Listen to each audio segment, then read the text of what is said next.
The question of the day for us is, when does the consumer crack? Well, Mark Stoeckle, Adams Fund's CEO, retail has he runs a lot of money, and retail has an 8% weight in his portfolio and owns names like Costco, Target, and Home Depot. So that's our question, Mark. When does the consumer crack? It's the good question. I think it's too early to say it's right now. Certainly, we learned some things today with the Walmart results and with retail sales, but there are a lot of other things coming up. We got Target tomorrow. We got Costco next week. So I think it's the beginning of having an idea of what's happening with the consumer. But I think it's way too early to begin to make decisions in your portfolio on what to do as a result of the consumer with these results. Mark, what would you normally expect to happen in terms of the way that these various retailers are positioned into a downturn? And do you think this one is going to fit the normal pattern? I don't have any reason to believe it won't fit a normal pattern. And what I mean by that is, the retailers will benefit from inflation. They will. But on the other side is they've got to control what they can control and with costs. And one of the things that we saw today with Walmart is, I think the most important message today on Walmart is not the consumer. I think it's Walmart had an execution miss. I mean, period. Revenue was good.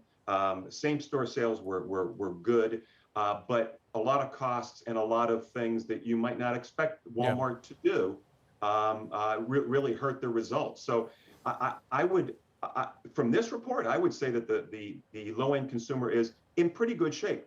Slowing, as we saw with retail sales.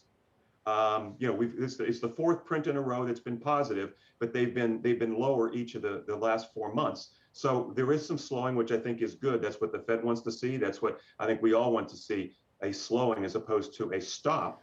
But so I think that, yes. So then, to that point, if we just talk about Walmart and the execution issue, you own Costco, you own Target, for example. Are you anticipating something similar from them? And sort of what's your investment strategy around that when they come out with numbers? Well, I would like to think that Target will execute better than Walmart did. I mean, we own more Target than we do Walmart. We own more Costco than we do Target. So in the hierarchy for us, for those three, it's Costco, Target, and Walmart. And our expectation certainly is that both Target tomorrow and Costco next week will execute better. Yeah. Who knows whether they're going to, frankly, but that is our expectation. Who would you normally expect to execute best in a recession, Mark? Well, I would have expected Walmart, because of their breadth, to have been able to manage this a little better than they did. Frankly, I mean, they're the biggest, right? I mean, they employ the most people. They have breadth and depth.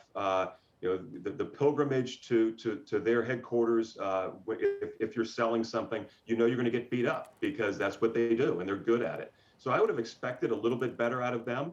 Costco is, again, historically has just been a great operator. And so in a sort of looking at the two of them together, I would expect Costco to be able to perform better in this kind of an environment.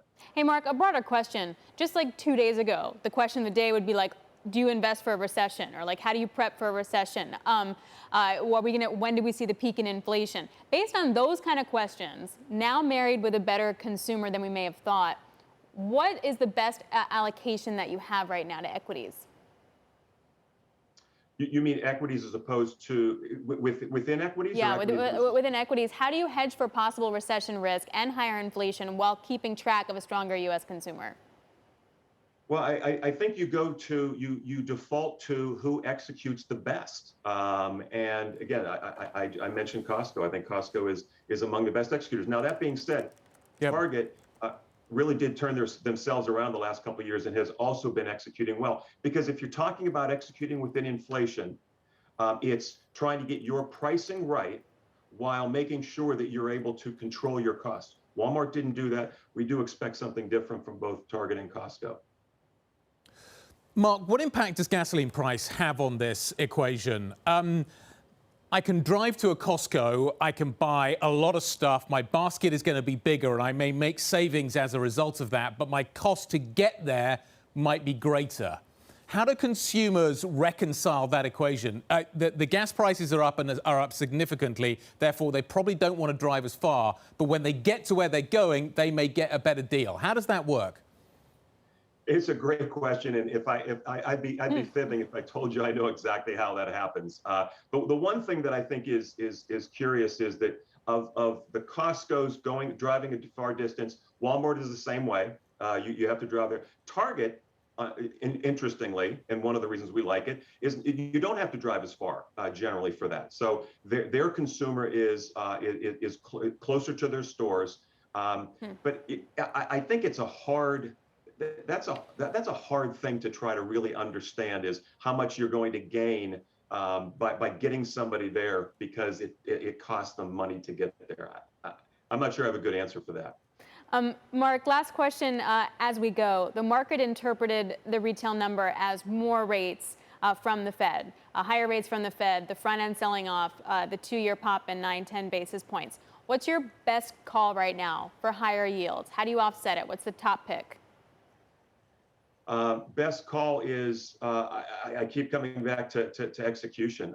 Do I think that rates going to continue to go up? Yeah, we do.